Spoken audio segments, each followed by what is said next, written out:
A new challenger for the semi-open world gacha game genre has arrived, and this one's a bit more high quality than Netmarble's last attempt. Mongil Stardive has been one of the more hyped up titles to release, and it did get a mention in my top 5 anticipated 2026 video. Now that it's out, how good is it, actually? Well, my name is Psyche, and I played the game for about a week. From the surface, it has a fairly generic art style with a generic fantasy world, but is that all it really is? I'll be breaking down the new player experience to let you know of the gameplay, progression, gacha, and monetization to let you know if Mongil Stardive is worth playing. So let's begin.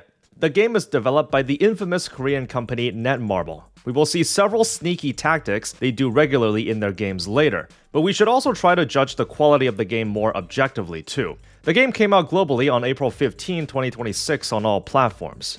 This game uses Unreal Engine, which to the average consumer isn't gonna care that much, since the game runs smooth enough. I don't judge optimization, but if you're a nuthead on the subject, you can probably find a couple ways to critique it, since TAA is enabled by default and disabling it causes some rough edges in the background. One big plus side is that the game size on mobile is only around 5 to 7 gigabytes. It's just over 10 on a computer. For a modern 3D gacha game, that's actually pretty good. The story starts out with mostly just slice of life stuff with no real overarching plot that has immediate urgency. The way I understand it, your protagonist is an overly enthusiastic adventurer called Cloud, alongside your companion Verna. You don't exactly have a backstory, or does the game try to confuse you with some complicated lore, so you're mainly just a self-insert. You find a mysterious cat-like creature during one of your travels, in which you unironically name it Nyanners. The world of Mongil Stardive seems to be inhabited by all these little creatures in which you can collect.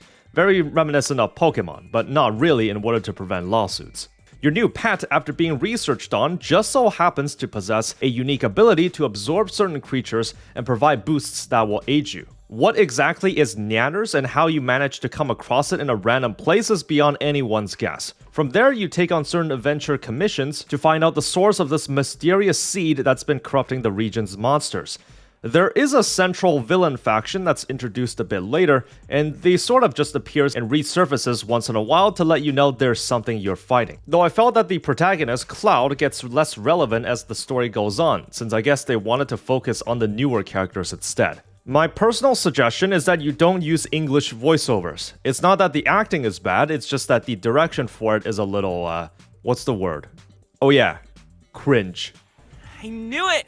There's no way Nyanners would hurt anyone! Intruders! Oh, we got intruders! Ugh. The wording used in some of the dialogue doesn't match the other languages, so I don't know who wrote this. Not a deal breaker, and I'm sure some people will find it charming. But at least Cloud isn't an amnesiac and doesn't have a phone book's length of character lore. The story has a simple premise, so you're not gonna get insane world building here. Everything is sorta contained within its own story arc. Well, to be fair, if you summarized a typical Pokemon game, the plot will look somewhat similar. You're mainly there for the monster taming gameplay.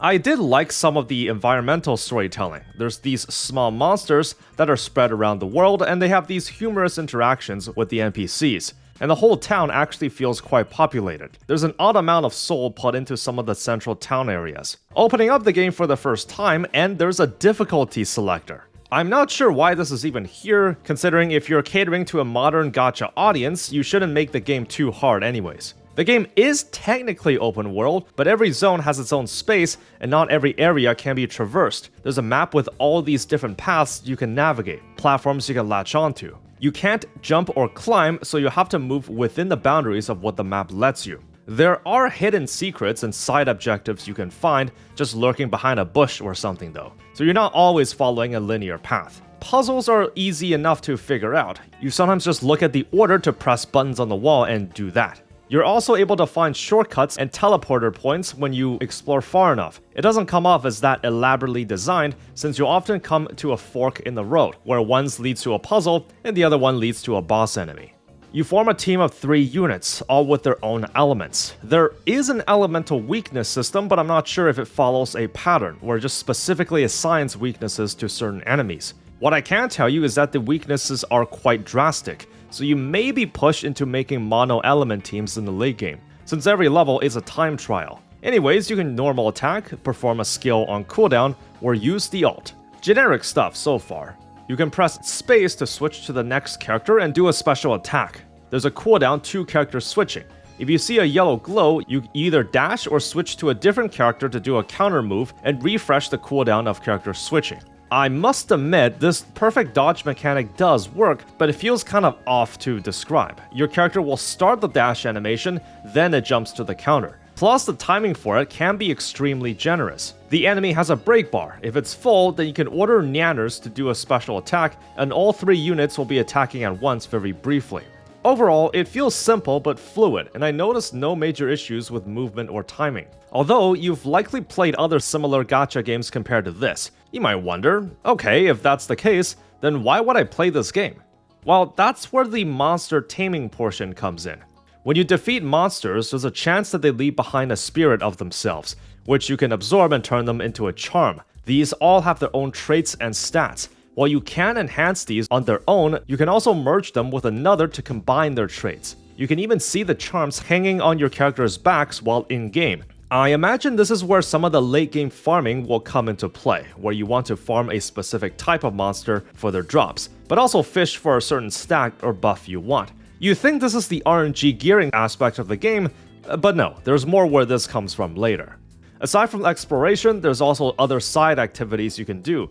You have a recreation of Subway Surfers, in which I can just leave playing on the side for my Gen Alpha audience. You also have a racing mode with all these different tracks. Everything you expect from a modern gacha game is here with the exception of how the monsterlings work. Your characters can be leveled and limit broken up to 4 times with their upgrade materials. Although, this is where the first part of Netmarble's stinginess begins. You know those character ascension rewards you usually get with any big gacha? Well, here you only get like 10 or 15 of the gacha currency, not even standard pulls. You can equip one of these cubes that gives a unique buff, basically the weapon system. In addition to elements, every character also belongs to a class, where the buff only applies when it's equipped by the same class. What's more, the passive it provides is often element specific as well, so even some of the 4-star weapons are pretty niche in that you have to have both the right class and element at the same time. The weapons can also be duped up to 5 times, so you need 4 additional copies. Skills can be leveled with some of the materials dropped from the weekly bosses. Yes, this game has them too, and you can use 3 tickets to battle them. RNG gearing is alive and well, and this time you have a bit more to deal with given the monster taming portion of the game. First, you have the usual 4 slots of RNG gear with substats. You can actually craft some of them with materials, but obviously they'll toss some random stats at you. At least they give you the odds to roll each stat while in game though. In addition to those, you have 3 slots to fit these monsterling charms that also give stats and other bonuses. You're able to fuse 2 or more charms to combine their benefits, but the inherited traits are randomized in which you have the option to lock some with a special currency. The resulting charm also needs to be leveled. The unique aspect about this is that once you learn how the monsterling traits work, then this is where the real grind begins. Your omnipotent pet Nyanners can be leveled by absorbing monsters, and what leveling up does is increase the chance for captured monsters to gain certain traits. Some traits are objectively better than others, so these are the ones you're rolling for. The problem is that the chance to roll them is extremely low, so you'll be farming monsters daily in order to increase the likelihood of getting favorable substats. The max level for this cat seems to be 30, and you can see just how unlikely it is for the rarer traits to appear. Now you can see how there's layers upon layers of RNG in this. Your dailies are easy enough: spend stamina, defeat some monsters, craft some stuff. The stamina system caps out at 100 and running a stage takes up 10. As long as you beat it within the time limit, you get to sweep it. I didn't actually see any star rating system, so if you complete it in the 5 minutes allotted, it counts as a win. In return for farming the monsters, you can harvest their drops and use them to upgrade this progression chart that gives more buffs to certain monsterlings when you equip them. There's no RNG here, but some of these will require a currency farmed from daily requests. These are separate from your dailies, and you can do 5 every day. You have to go into the map and defeat a boss enemy. You do get a little bit of gacha currency, so if you want to min-max, you're going to want to do all 5 requests. Character dupe levels goes up to 6 with boosts to certain areas of the character's kit, just like almost every modern gacha game out there. Pretty typical stuff, can't say this is worth that much praise. That's what the progression system looks like. You do have some fancy menu animations, though I thought the UI could use a bit more work. since I had some trouble figuring out how to switch in characters for a team and how pressing the X button on the top right just immediately accessed out of the menu altogether. I should note, this game is pretty heavy on the Gunner material. This is likely a positive for those that are interested in it anyways. Unfortunately, there isn't much for the husbando enjoyers, since there's like 4 male characters and the devs have no plans on new ones. How do we obtain said waifus and the few husbandos? By heading to the slot machine. You have the 4 and 5 star characters, and they all have their signature artifacts as well. The 5-star rate is 1%, but the rate up chance is 100%. So if you hit the hard pity once, you get the character. The 4-star chance is around 6%, so most of the time you will see 9 blues and 1 purple. There are some beginner banners for the standard pool, where you pick the rate up character or weapon to pull. A pull costs 160 crystals, and the soft pity starts at 76 pulls, with the hard pity at 90. The weapon banner works with the same rates, but the pity is slightly lower. I was surprised to see that there's actually a pretty big roster of 4 stars in the game at launch though. Something random I found out is that for the beginner character banner, you can pick whichever standard character is on rate up. You can pull up to 50 times, in which your selected unit is guaranteed to drop at the end. But if you happen to get the character sooner than the 50 pulls, then you can change the target, and that target will now take the remainder of the 50 pulls as pity. Pretty weird considering you get more value out of this if you're lucky. During the time I played, I did get a decent amount of standard pulls from the launch celebrations, but I got virtually no limited pulls. The majority of the crystals I used came from just naturally playing the game. This is Netmarble we're talking about here, so don't expect freebies all the time. Heading into the cash shop, and this is where Netmarble lives up to their infamy. Most of the stuff is pretty typical, but there's a few areas I want to warn people heading in if you intend to play this game. The first is the membership subscription.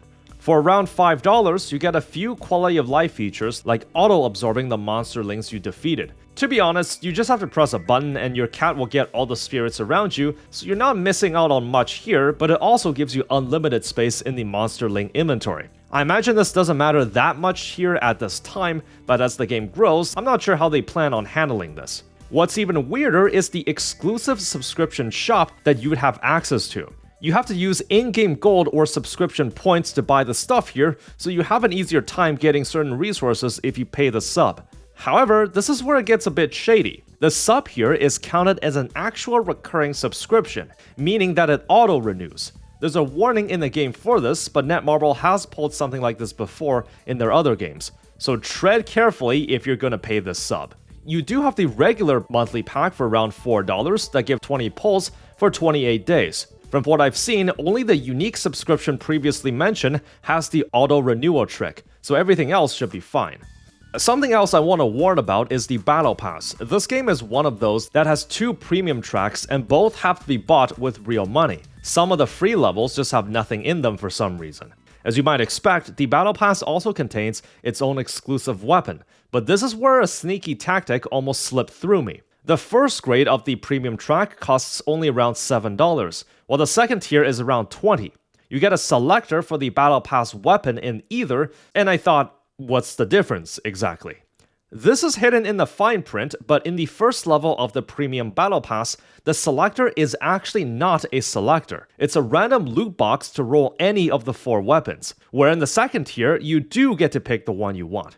While I've seen Netmarble do worse, this is what I mean when there's a couple things you have to watch out for. As a very close alternative to some of the gacha games out there, do I think this game will succeed? Well, I think it's hard to tell. On one hand, while the gameplay feels rather fluid, it doesn't deviate that much from other action brawlers in the scene. What you can praise it for is that the story doesn't try to be something deeper than what it is. The central protagonist is their own individual character that likes to joke around, and the overall plot feels predictable, but also oddly charming. Of course, I would say the biggest barrier for some players is likely the many layers of RNG in its gearing system. While I'm not too sure how impactful these are in the late game, I imagine some people just don't like to deal with it at all, myself included. Another aspect is that since it's Netmarble, don't expect the most generous rewards for the game going forward. Everything follows a fairly generic formula with its story and character designs, with a slightly stingy economy and virtually taking no risks in creativity. Mongil Stardive is a pretty good game all around, but it's one that you probably played at some point already. Anyways, that's my thoughts on the game after playing it for around a week or so let me know what you think. As a fresh release in this market, I feel like sometimes the bar of quality is just too high. While I do think Mongil can reach that bar, a handful of other games have succeeded it. Let's see how well this one performs in the long run. If you want to catch more gacha related content, subscribe to the channel. You can support for as little as $2 a month on Patreon. As always, thank you for watching, be sure to spend moderately, and have fun out there.